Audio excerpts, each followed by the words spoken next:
Hello guys! Welcome back again sa aking YouTube channel, and for today's video, bali may i-share ako sa inyo guys kung paano natin makikita yung actual coverage live sa kaganapan sa lindol.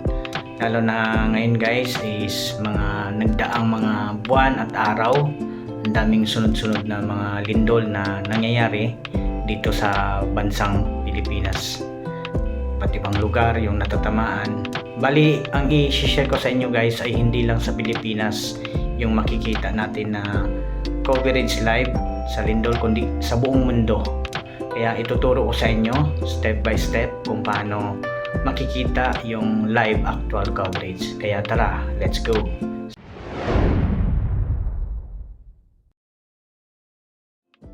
Sa una guys, bali punta tayo sa Chrome, then i-paste natin yung itong link na to guys. Yung link na ito guys ay ilalagay ko lang sa description box. At ayan guys, ito yung bubungad, ito yung makikita nyo pag na open nyo na yung link na yon. Dito guys, lahat makikita nyo yung details, actual live, ito yung mismong nangyayari ngayon. Bali dito guys, punta tayo sa view details. Dito makikita natin yung earthquake snapshot. Kung mapapansin nyo guys, dito may pangalan, ayan no, Philippines, tapos yung date, tapos yung location, ayan makikita nyo dyan ngayon guys. Tapos scroll up lang, makikita nyo naman yung pinaka location sa map, yung regional map. Bali dito guys, makikita nyo yung yung deep 25.4 km. Tapos yung tsunami, ayan, lahat ng details guys makikita nyo. Kaya laking tulong itong website na ito. At guys, kung babalik naman tayo dun sa click lang natin itong X sa taas para babalik tayo sa mismong dashboard. Then i-explore lang natin to guys. At dito guys makikita nyo yung yung globo, ayan, buong mundo makikita yung details guys. Dito din sa live statistic, ayan, last hour 8, ganyan. Tapos yung pinakamataas na magnitude na nangyayari, magnitude 6.7, ayan. Bali explore lang natin guys. Punta na naman tayo dito sa overview. Dito makikita din natin yung latest significant event, kumbaga previous na nangyari 4.9. At dito guys makikita nyo hindi lang sa Philippines kundi sa pangkalahatan. Ayan, makikita nyo yung mga lugar. Ayan, may Russia, Ethiopia, Indonesia, ayan, Philippines, lahat ng details guys. Kasi itong website coverage ng lindol na to ay sa buong mundo.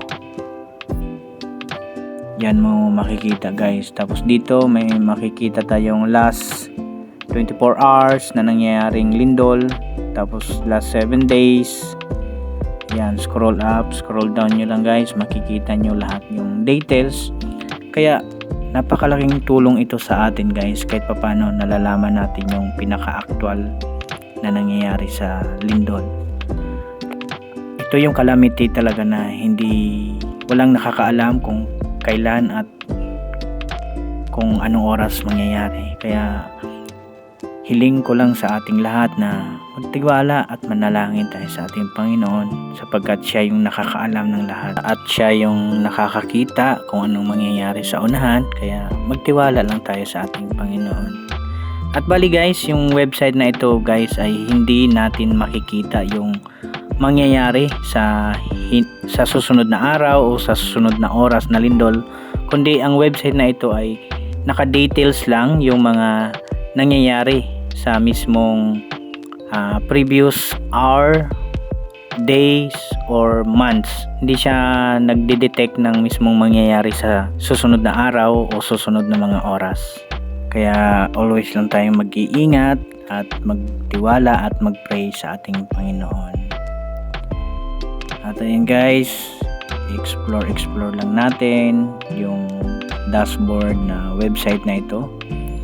At paalalahanan yung mga mahal natin sa buhay at i-share din natin itong video na to para may idea din sila sa kaganapan ng lindol actual coverage live. At don't forget to subscribe my YouTube channel guys and share to others para alam nila. Thank you so much guys.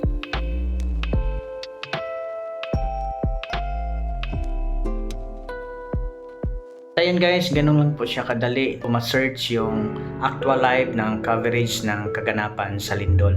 At yung link guys, ilalagay ko lang siya sa description para ma-search nyo at makuha nyo. At don't forget to share this video guys para yung iba din na kababayan natin o sa ibang bansa pa ay magkaroon ng idea para kahit papano makatulong to sa pag-monitor kung ano yung kaganapan sa lindol. Kaya hope you like this video and don't forget to subscribe and like my YouTube channel, and thank you guys for watching and support.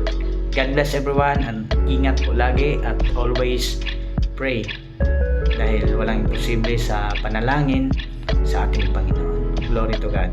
Bye bye guys.